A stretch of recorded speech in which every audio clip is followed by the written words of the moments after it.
नमो सिद्धाणं नमो आयरीयाणं नमो वज्रायाणं नमो लोये सवसाहूणम्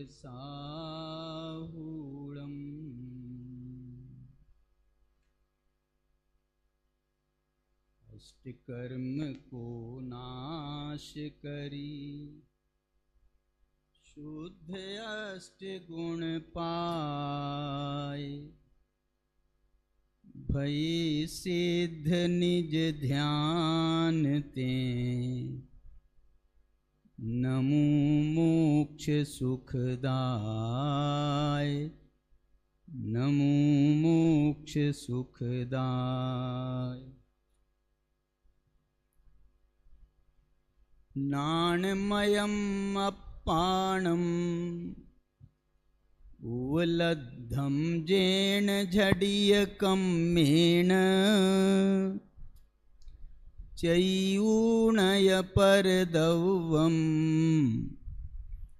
नमो नमो तस्य देवस्य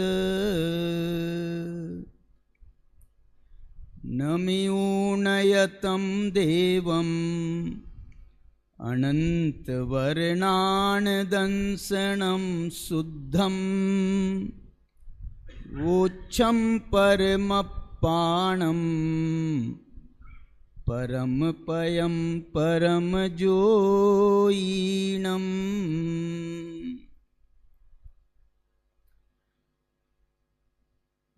आचार्य कुंद भगवान ने मुख्य रूप से 5 परमागमों की रचना की है। मुख्य रूप से इसलिए कह रहा हूँ, वैसे तो उन्होंने 84 पाहुड़ों की रचना की है। 84 पाहुड़ हमारे को उपलब्ध नहीं है, अभी भी खोज जारी है कि कोई मिल जाए कोई मिल जाए। अभी 1-2 साल पहले एक पाहुड़ ग्रंथ का पता चला है और उसका नाम है झाणज्झयण पाहुड़। क्या नाम है? झाणज्झयण पाहुड़। पाहुड़ का क्या मतलब होता है आपको पता है? पाहुड़, पाहुड़ किसे कहते हैं? पाहुड़ का संस्कृत होता है प्राभ्रत। जैसे ये अष्टपाहुड़ ग्रंथ है ना, तो इसको संस्कृत में क्या बोलेंगे? अष्टप्राभ्रत। प्राभ्रत किसे कहते हैं? प्राभ्रत, प्राभ्रत कहते हैं आभूषण को। जो महिलाएं आभूषण पहनती है ना, आभूषण को प्राभ्रत कहते हैं। दूसरा, हम और दूसरे शब्दों में कहें तो पाहुड़ कहते हैं गिफ्ट को। किसको? गिफ्ट को भी पाहुड़ कहते हैं। आपको मालूम है आचार्य कुंद भगवान विदेह क्षेत्र गए थे। विदेह क्षेत्र गए थे ना? कहां से गए थे मालूम है आपको? जो किंवदंती है, जो मान्यता है कि आचार्य कुंद भगवान जो पोन्नूर है ना, पोन्नूर, आचार्य कुंद भगवान के मैंने उस दिन बोला था 3 क्षेत्र प्रसिद्ध हैं। एक उनका जन्म स्थान प्रसिद्ध है, एक उनका तपस्या भूमि प्रसिद्ध है, और तीसरा उनकी समाधि स्थल प्रसिद्ध हैं। ये जो तीनों स्थान है ना, ये तीनों स्थान 3 दक्षिण के प्रदेशों को कवर कर रहे हैं। ये जो कोंडकुंदपुर है जन्म स्थान उनका, ये आंध्र प्रदेश में है। आंध्र प्रदेश में है। पोन्नूर है, ये तमिलनाडु में है। और जो कुंदाद्री पर्वत है, जो उनकी समाधि भूमि कहलाती है कुंदाद्री, वो कहाँ है? वो कर्नाटक में है। मैंने कुंद भगवान ने पूरे दक्षिण को कवर कर रखा था। अरे पूरे दक्षिण को क्या, पूरे भारत को कवर कर रखा था। और पूरे जैन शासन का भार कहें, भार, पूरे जैन शासन का भार आचार्य कुंद ने ढोया है, ढोया। मतलब ये शब्द थोड़ा आपको अच्छा नहीं लग रहा होगा कि भार कह रहा हूं, ढोया कह रहा हूं, लेकिन आचार्य कुंद के नाम से ये जो शासन है हमारा, आज भी उनके नाम पर चल रहा है। आपने नाम सुना होगा, बहुत नाम चलता है समाज में, मूल आमनाय, मूल आमनाय, मूल आमनाय। ये मूल आमनाय का पर्यायवाची बता सकते हो? मूल आमनाय का पर्यायवाची, मूल आमनाय का पर्यायवाची है कुंद आमनाय। ये आचार्य कुंद भगवान ने जो काम किया है वास्तव में,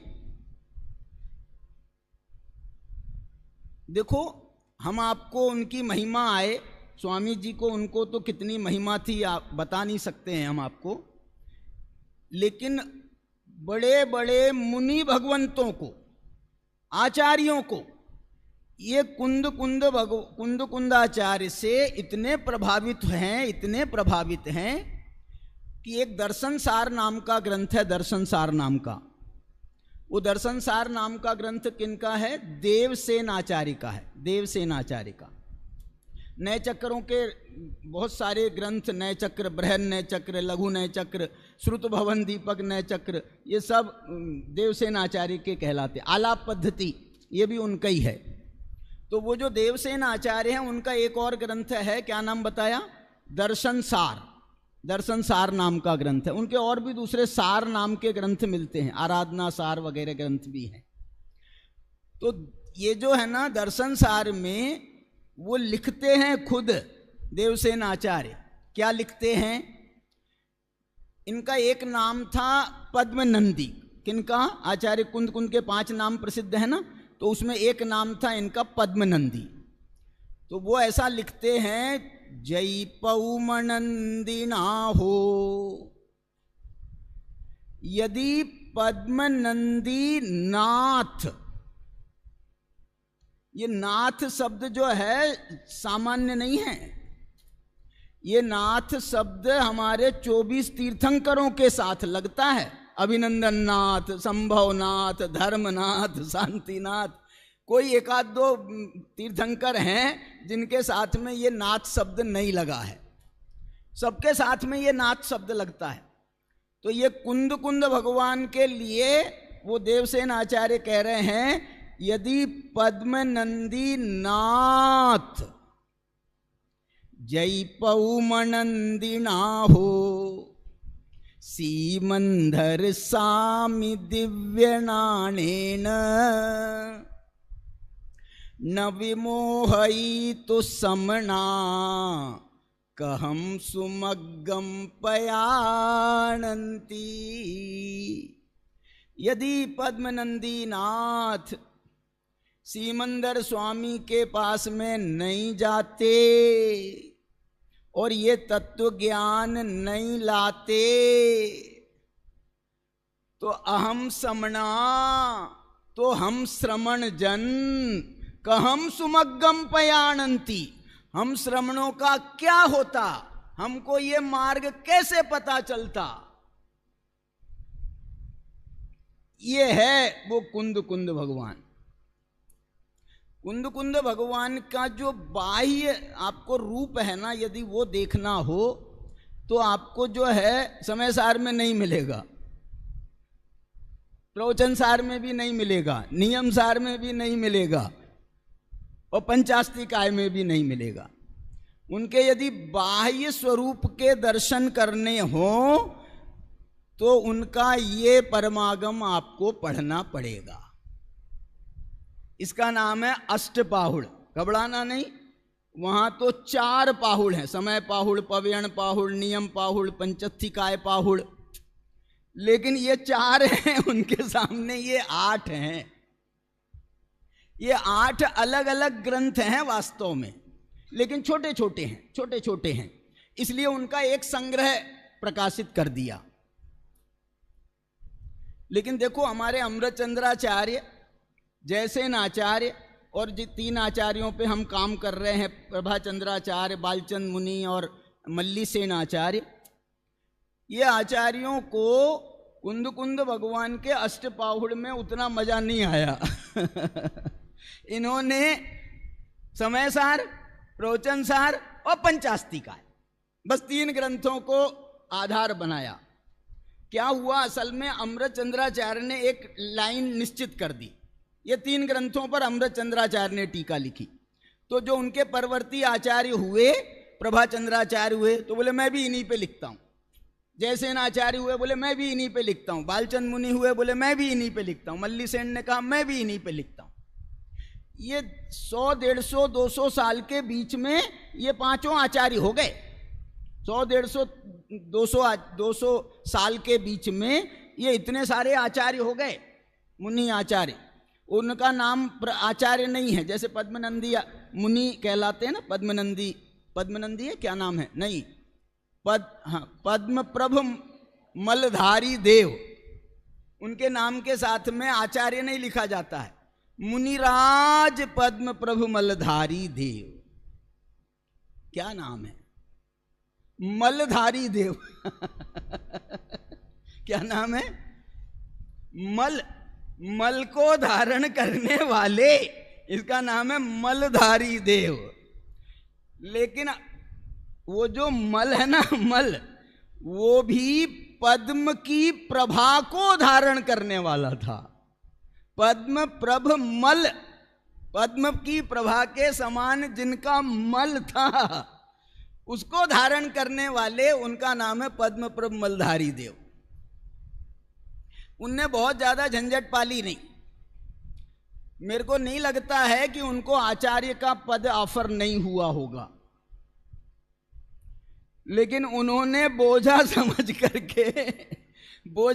करके भैया मेरे को नहीं रखना है बोझा। ये कैप्टनशिप छोड़ देते हैं ना, ये अपने राहुल द्रविड़ और दूसरे तुम्हारे जो अपने खिलाड़ी है ना, वो कैप्टनशिप छोड़, बोले इससे मेरा जो है ना वो खेल प्रभावित हो रहा है, इसलिए मैं जो है मेरे को ये इससे मुक्त कर दो, फिर मैं खेलूंगा अपने आराम से बढ़िया। और होता भी है ऐसा कि जब वो उसमें रहते हैं कैप्टनशिप में, तो वो 0 पे आउट होके आ जाते हैं। और वो बोझा उतर जाता है तो शतक भी मार देते हैं। ये होता है ना, हमारे यहाँ नहीं होता है, हमारे यहाँ भी ऐसा ही होता है।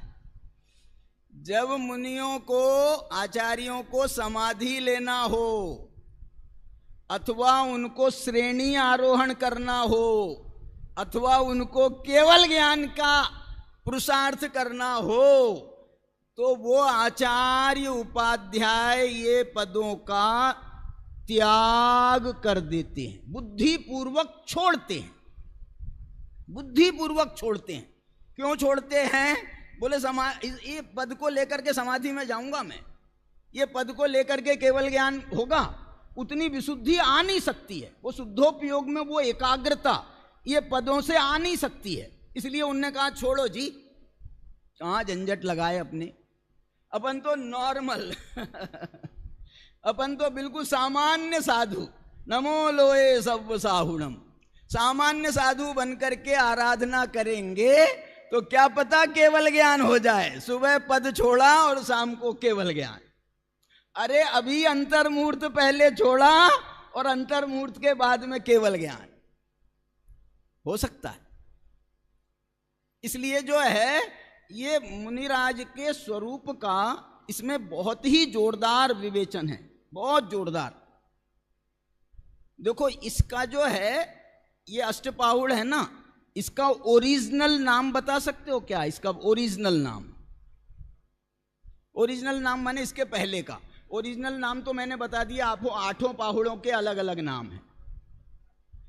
इसका पहले एक श्रुत सागर सूरी नाम के आचार्य हुए, सूरी माने आचार्य होता है, एक श्रुतसागर सूरी नाम के आचार्य हुए, उन्होंने इसकी टीका लिखी।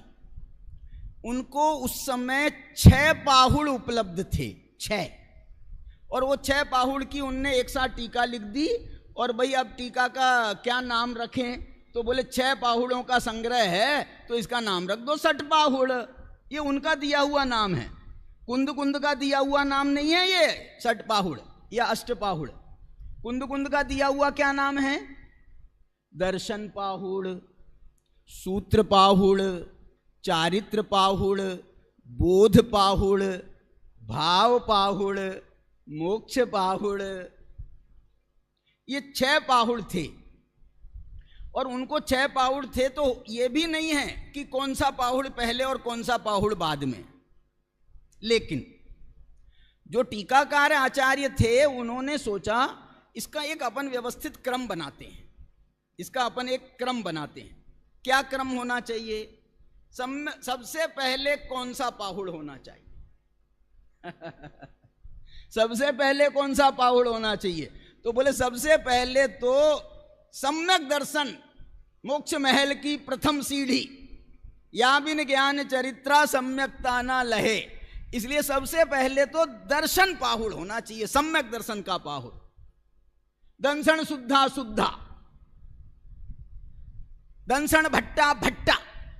दर्शन से भ्रष्ट है तो भ्रष्ट है, और दर्शन से शुद्ध है तो शुद्ध है। दंसन शुद्धा शुद्धा ये भी गाथा है, और दंसन भट्टा भट्टा ये भी गाथा है। तो सबसे पहले सम्यक दर्शन। 2 नंबर पे क्या होना चाहिए बताओ? अरे जब तुमने बता दिया, क्रम निर्धारित कर दिया, पहला सम्यक दर्शन है तो दूसरा सम्यक ज्ञान होना चाहिए। तो उन्होंने सोचा सम्यक ज्ञान का अधिकार, सम्यक ज्ञान का पाहुड़ कौन सा है? तो उनको सम्यक ज्ञान के पाहुड़ के लिए मिला सूत्र पाहुड़। कौन सा पाहुड़? सूत्र पाहुड़। सूत्र कहते हैं श्रुत को। सूत्र किसे कहते हैं? श्रुत। श्रुत शब्द से बना है श्रुत ज्ञान। ये श्रुत ज्ञान किसका भेद है? सम्यक ज्ञान का। इसलिए उन्होंने इस सम्यक ज्ञान के पाहुड़ के लिए सूत्र पाहुड़ लिखा। तीसरा बोलो, चारित्र, सम्यक चारित्र। सम्यक चारित्र के लिए कौन सा पाहुड़ लिखा जाएगा? चारित्र पाहुड़। ये भी संभावना पूरी है कि आचार्य कुंद कुंद भगवान ने भी ये सोचा होगा, अरे यार जो जैन दर्शन के प्रोमिनेंट विषय हैं उनके ऊपर मेरी लेखनी चलना चाहिए, मैं उसका स्वरूप बताना चाहता हूं। तो उसलिए उन्होंने सम्यक दर्शन का पाहुड़ लिखा, सम्यक ज्ञान के लिए सूत्र पाहुड़ लिखा, सम्यक चारित्र के लिए चारित्र पाहुड़ लिखा। अच्छा बताओ, चौथा पाहुड़ क्या होना चाहिए? बोले तुमने सम्यक दर्शन को अलग बताया, सम्यक ज्ञान को अलग बताया, सम्यक चारित्र को अलग बताया, इनका अलग अलग ये मोक्ष मार्ग नहीं है। मोक्ष मार्ग तो सम्यक दर्शन ज्ञान चारित्राणी, त्राणी तक मोक्ष मार्ग नहीं है। सम्यक दर्शन ज्ञान चारित्राणी तक मोक्ष मार्ग नहीं है। क्यों? क्योंकि इससे तो ऐसा अर्थ निकल रहा है, त्राणी, त्राणी माने सम्यक दर्शन, सम्यक ज्ञान, सम्यक चारित्राणी, ये 3 मोक्ष मार्ग हैं। ये 3 मोक्ष मार्ग नहीं है।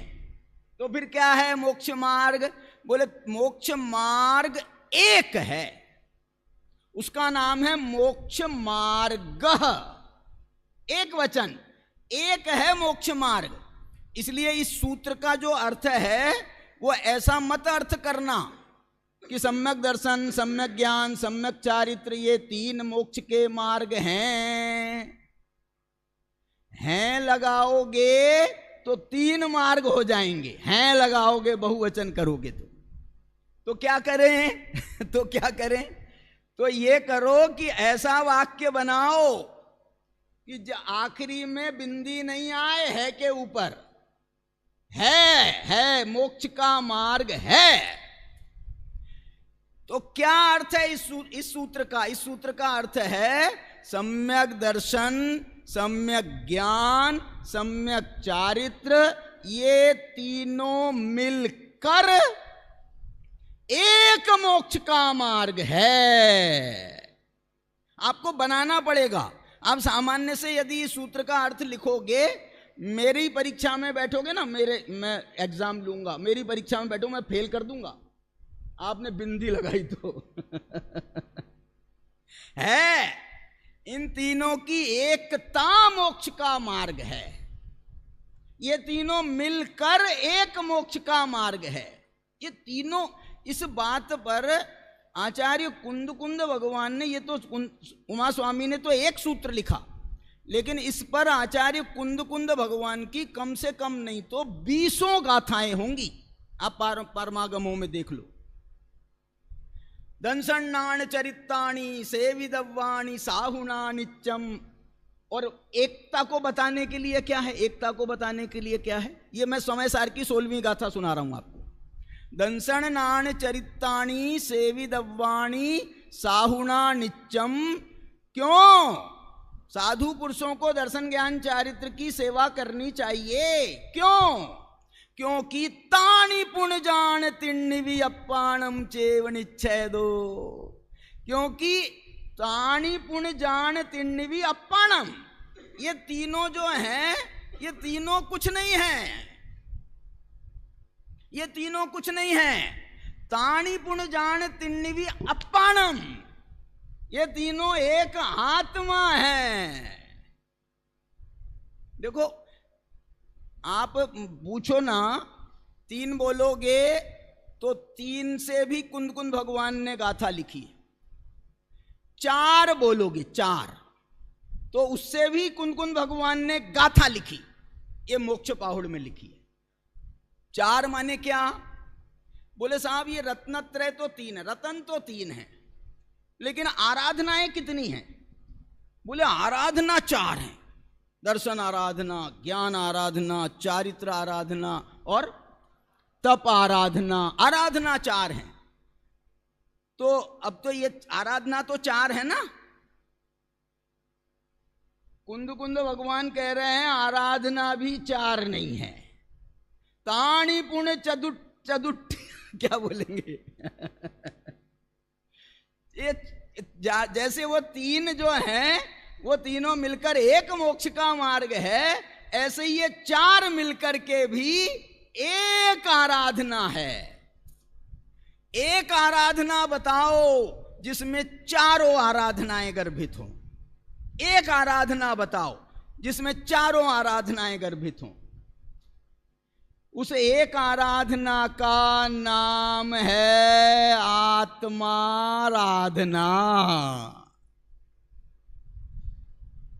गाथा बता सकते हो कहां है? वो तो मैंने ही बता दिया कहां है। कौन सी है? निकालना भैया। 105 नंबर की गाथा, मोक्ष पाहुड़। दादा ने कुंद शतक में भी ये गाथा ली है। देखो मैं आपको बताता हूं। 105 नंबर की गाथा, ये खोला ही नहीं क्या? निकालो। देखो सम्मत्तम सन्नाणम सच्चारितम हि सत्तवम चेव। ये क्या है? ये 4 आराधनाएं। सम्मत्तम माने दर्शन आराधना, सम्यक तो आराधना। सन्नाणम ज्ञान आराधना, सच्चारितम चारित्र आराधना, सत्तवम ये तप आराधना, चेव चौरो चिट्ठही आदे। ये 4 क्या हैं? ये चौरो चिट्ठही आदे। ये चारों किसमें चेष्टाएं कर रहे हैं? बोले आदे, आत्मा में कर रहे हैं। तम्हा आदाहु में शरणम। जब ये 4 मेरे से कह रहे हो 4 आराधनाएं करो, ये 4 आराधनाएं करो, 4 प्रकार की आराधना करो। अपने दैनिक चर्या में चारों आराधनाएं शामिल होना चाहिए। दर्शन आराधना भी करो, ज्ञान आराधना भी करो, चारित्र आराधना भी करो, तप आराधना भी करो। ठीक है, ठीक है, आप कहते हो सही ऐसे ही करेंगे। लेकिन मैं एक बात जानना चाहता हूं।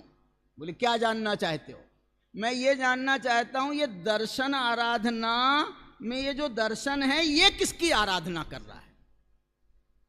ये ज्ञान आराधना में जो ज्ञान है वो किसकी आराधना कर रहा है? चारित्र आराधना में जो चारित्र है वो किसकी आराधना कर रहा है? तप आराधना में जो तप है वो किसकी आराधना कर रहा है? अब ये कोई आदमी हो तो अपन उनके पास में चले जाएं। ये दर्शन आराधना, ये दर्शन नाम का आत्मा का गुण है, सम्यक दर्शन नाम की आत्मा की पर्याय है। तो ये सम्यक दर्शन में घुस के देखो ये किसकी आराधना कर रहा है।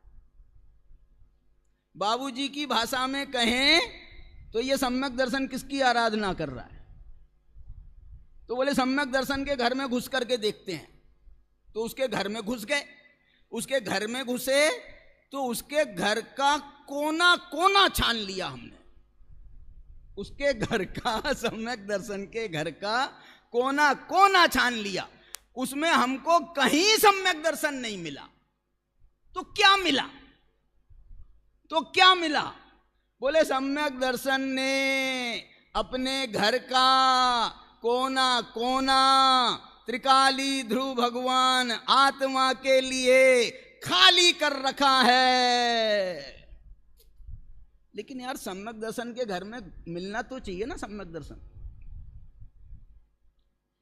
तो बोले त्रिकाली ध्रुव भगवान आए उसके घर में, तो उसने अपने घर में तो उनको विराजमान कर दिया।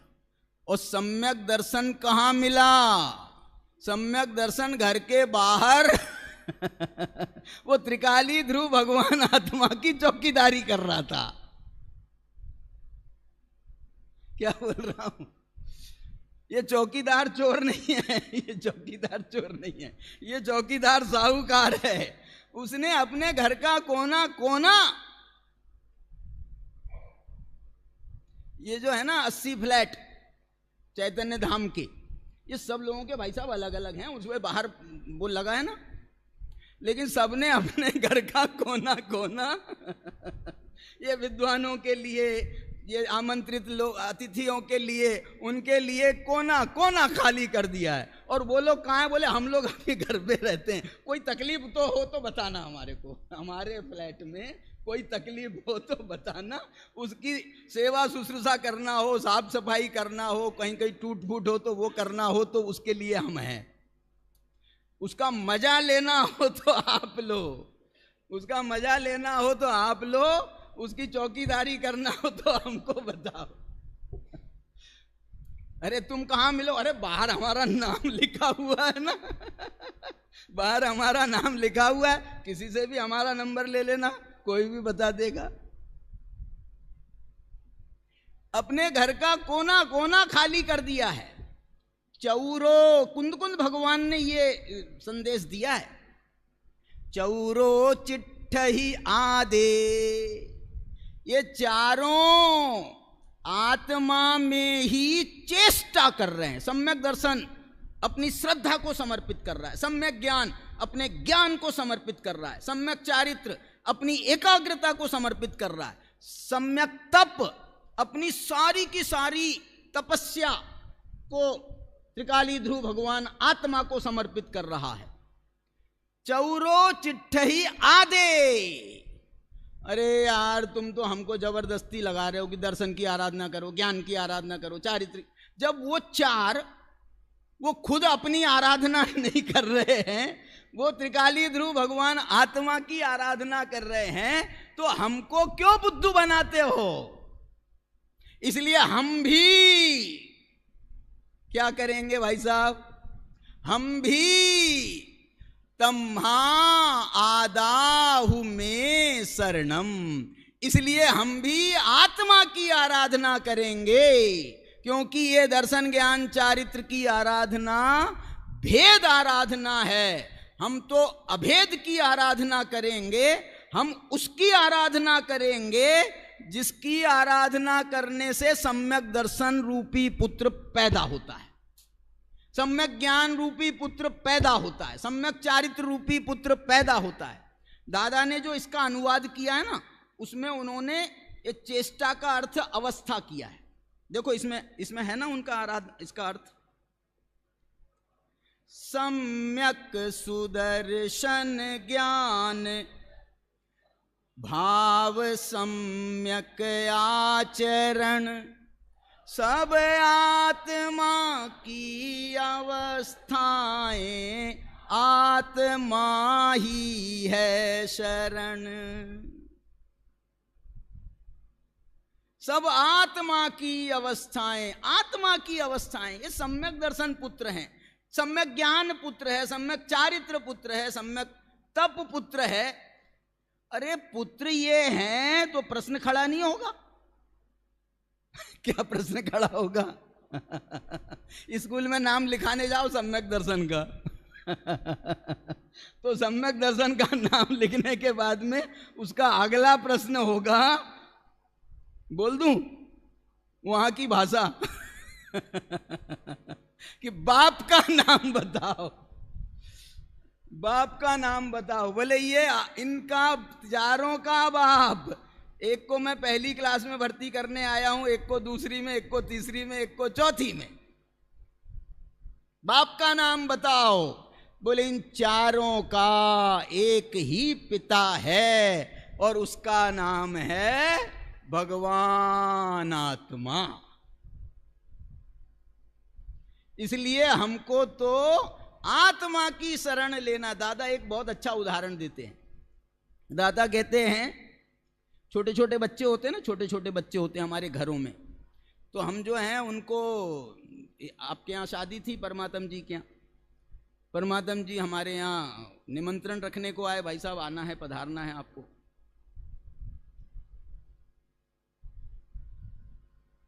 तो इनने पत्रिका दी हमारे को, और पत्रिका में हमारा भी नाम था और पत्नी का भी नाम लिख देते हैं, आजकल लिख देते ना mister and Mrs, mister and Mrs, तो वो नाम थे। मैंने भाई साहब आप बुला रहे हो लेकिन मेरे 4 बच्चे हैं। क्या नाम है?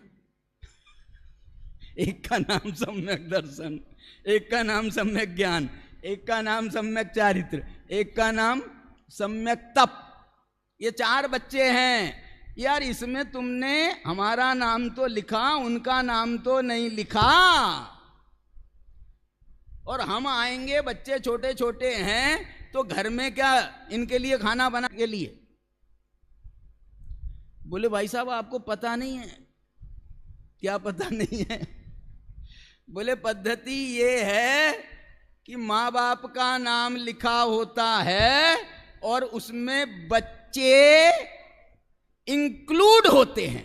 बच्चे जो हैं उसमें अपने आप शामिल होते हैं, उनका नाम लेने की जरूरत नहीं है। और यदि ये पत्रिका में उनका भी नाम लिख करके आते ना, मैं इनके यहां शादी में नहीं जाता। क्यों? अरे ये अभी से हमारे बच्चों को अलग करने के चक्कर में ये चारों जो हैं अलग अलग हैं क्या? हमसे अलग हैं क्या जो आपने इनका नाम अलग से पत्रिका में दे रहे हो? आपको भरोसा नहीं था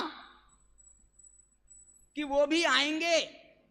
माने वो तो आत्मा की अवस्थाएं हैं, वो आत्मा की अवस्थाएं हैं। अवस्थाएं कोई आत्मा से अलग होती हैं? पज्जय विजुदम दब्बम, दब्ब विजुत्ताय पज्जया नत्थी। द्रव्य के बिना पर्याय और पर्याय के बिना द्रव्य, ये कोई अलग अलग होते हैं क्या? यहां पर जो पर्याय है ना वो पत्नी के लिए नहीं है यहां जो पर्याय हैं वो पुत्रों के लिए है।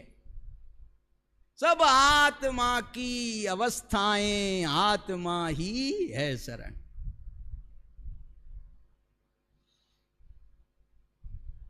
देखो हमने कहा दर्शन ज्ञान चारित्र की आराधना करो, तो आपको समझ में नहीं आया दर्शन ज्ञान चारित्र की आराधना कैसे करें, समझ में नहीं आ रहा। किसकी आराधना करने जाएं, किसकी आराधना करने जाएं? सम्यक दर्शन कोई आदमी होता तो अपन उसके पास चले जाते, उसके पांव दबा देते, उसके चरण छू लेते, उसको नमस्कार कर लेते। माने कोई होता तो उसकी सेवा की जा सकती थी ना। सम्यक दर्शन की सेवा कैसे करें, सम्यक ज्ञान की सेवा कैसे करें?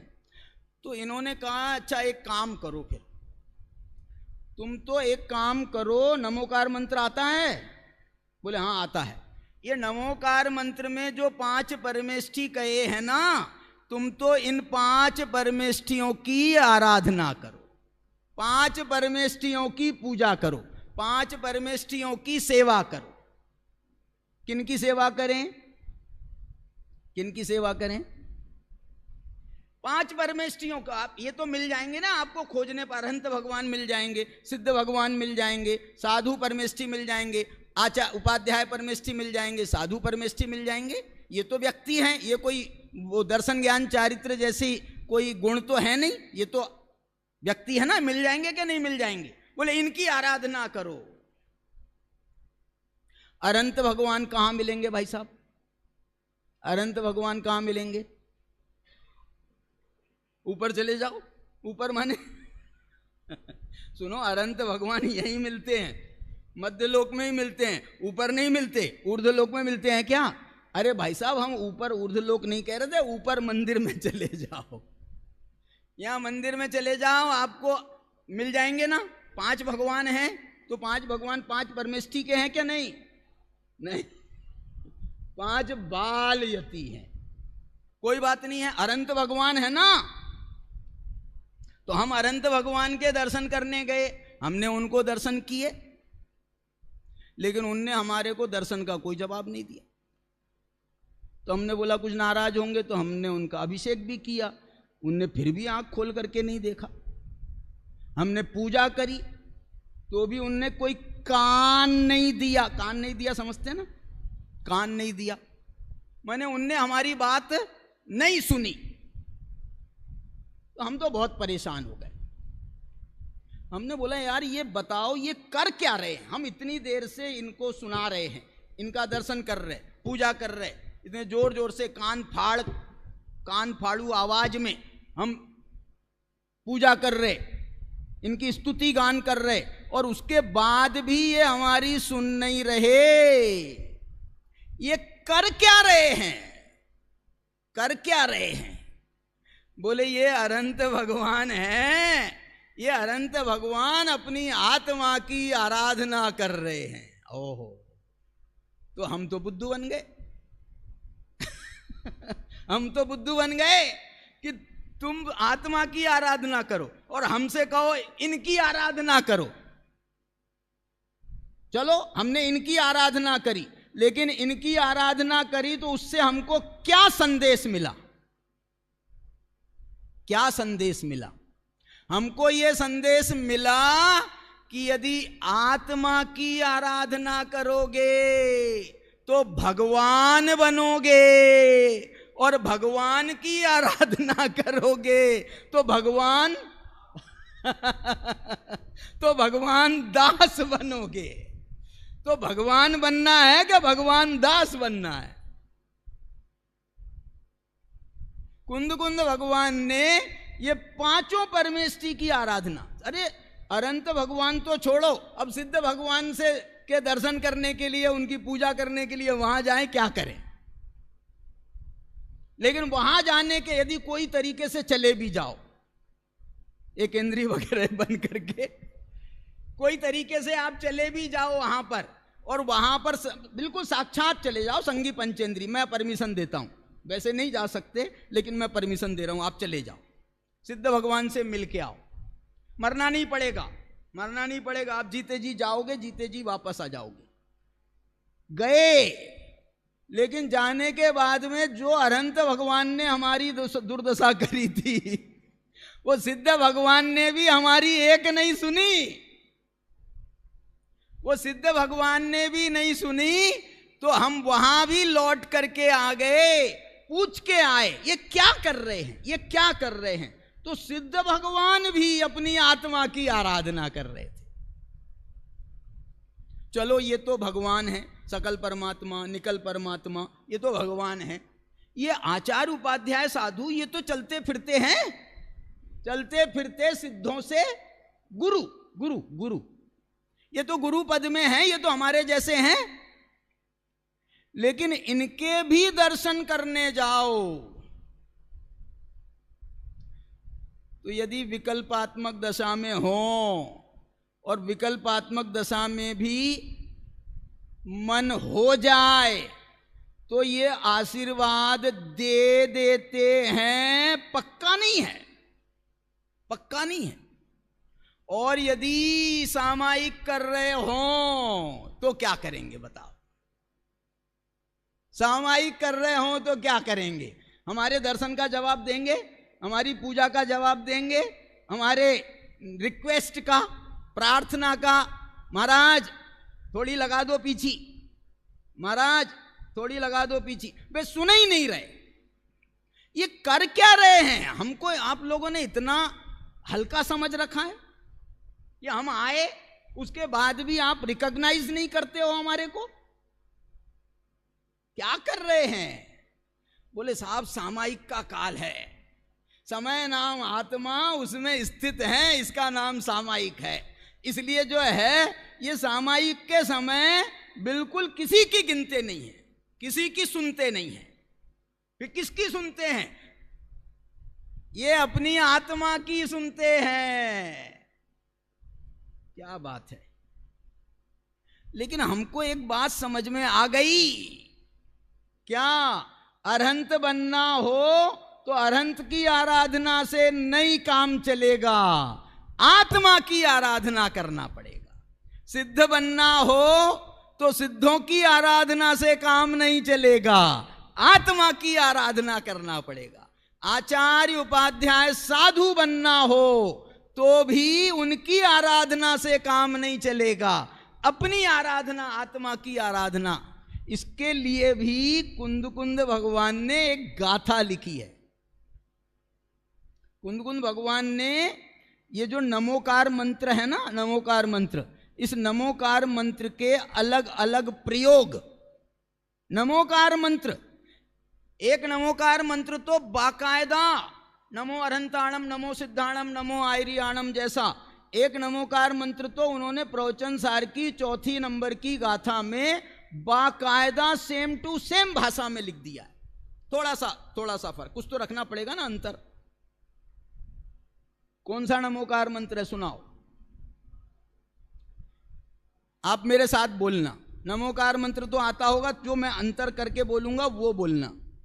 किच्चा अरहंताणम बोलो, सिद्धाणम तह नमो गणहराणम,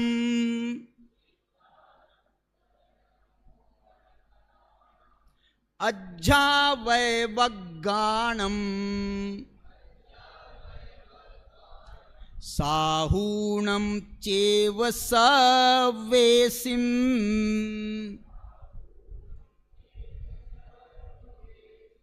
देखो बिल्कुल सेम टू सेम, साहूणम चेव सव्वेसिम, नमो लोए सव्व साहूणम, सव्वेसिम नमो लोए सव्व साहूणम। नमो अरहंताणम के लिए कह रहे हैं किच्चा अरहंताणम, अरहंतों को नमस्कार करके। सिद्धाणम तह नमो गणहराणम, सिद्धों को नमस्कार करके। और आचार्यों को बाकायदा नमस्कार है, नमो गणहराणम। बोले साहब यहां तो आचार्य कहां, यहां तो गणधर लिखा है। अरे गणधर का मतलब ही होता है आचार्य। क्या बोला? गणधर माने आचार्य। अच्छा बताओ, आचार्यों का स्वरूप तो मालूम है ना, आचार्य क्या करते हैं? टोडरमल जी ने लिखा है मोक्ष और प्रकाशक में, क्या करते हैं आचार्य? बोले संघ को धारण करते हैं। गण को, संघ माने गण को धारण करते हैं, इसलिए आचार्य परमेष्ठी का नाम है गणधर। ये गणधर के बिना दिव्य ध्वनि नहीं खिरती है, क्यों? बोलो। बोले साहब वो द्वादशांग की रचना कौन करेगा? सुनो, ये नहीं है काम गणधर का। फिर गणधर का काम क्या है? गणधर का काम ये है, भगवान की जब वाणी खिरेगी तो ये नियम है कि उनकी वाणी बेकार नहीं जाएगी। कोई ना कोई माई का लाल पैदा होगा, वो कहेगा मेरे को दीक्षा लेनी है, मेरे को दीक्षा लेनी है, मेरे को दीक्षा लेनी है। तो ये भगवान अपने ऊपर इसका बोझा नहीं रखते, इसलिए बोले पहले एक गणधर बनाओ, गणधर बने उसके बाद में दीक्षा हम बोलेंगे और फिर मुनि कोई बनने की प्रार्थना करेगा तो उसको दीक्षा देने के लिए ये गणधर परमेष्ठी जो हैं ये तैयार, ये शामिल, ये धारण करेंगे, ये उनको गणधर, नमो गणहराणम। और उपाध्याय परमेष्ठी के लिए क्या बढ़िया नाम दिया है। जितने यहां पर अध्यापक बैठे, ये प्रशिक्षण शिविर है ना, ये तो अध्यापकों का शिविर है, जितने यहां पर अध्यापक बैठे हैं उन सबको हमारा नमस्कार है। नमो उवज्जायाणम, उवज्जायाणम नहीं है शब्द, इनका शब्द है अज्जावय वग्गाणम। अज्जावय माने महावीर जी, अज्जावय माने, अज्जावय माने अध्यापक। सारे अध्यापक वर्गेभ्यः, सभी अध्यापकों को हमारा नमस्कार है। और साहुणम चेव सभ्यसी, इसके लिए इन्होंने 104 गाथा में और लिखा है। ये मोक्ष पाहुड़ की 104 नंबर की गाथा, 104 नंबर की गाथा में 5 परमेष्ठियों का शॉर्टकट, 5 परमेष्ठियों का शॉर्टकट। क्या है शॉर्टकट? जैसे अनंत भगवान और सिद्ध भगवान का अपन मंत्र के रूप में उनका पाठ करना हो, जाप करना हो, तो क्या बोलते हैं? अरन सिद्ध, बस अरन सिद्ध काफी है, 6 अक्षर का मंत्र अरन सिद्ध बोलते हैं ना। ऐसे यहां पर 5 परमेष्ठियों का शॉर्टकट क्या है? अरुहा सिद्धाय रिया। 3 परमेष्ठि हो गए, अरुहा माने अरहंत, सिद्धा माने सिद्ध, आयरिया माने आचार्य। अरुहा सिद्धाय रिया उज्जाया साहु पंच परमेठी तेविहु चिट्ठही आदे तम्हा आदाहु में। अरे संगी पंचेंद्रिय हैं, हम भी समझते हैं क्या चल रहा है, हमको भी समझता है क्या चल रहा है। ये 5 परमेष्ठी ये हमको क्या संदेश दे रहे हैं, ये हमको भी समझता है। ये 5 परमेष्ठी ये संदेश दे रहे हैं, तुम 50 साल से हमारे पास में आ रहे हो और अभी तक समझे नहीं हम क्या चीज हैं। तुम हमको आज तक समझे नहीं हम क्या हैं। अरे हम अपनी आत्मा की आराधना कर रहे हैं, तो अरे मूर्ख तू भी अपनी आत्मा की आराधना कर। और सुमत जी की भाषा में बोल दूं, खबरदार यदि कल से मेरे पास आया तो मेरे पास आने की जरूरत नहीं है, तू अपनी आत्मा के पास जा।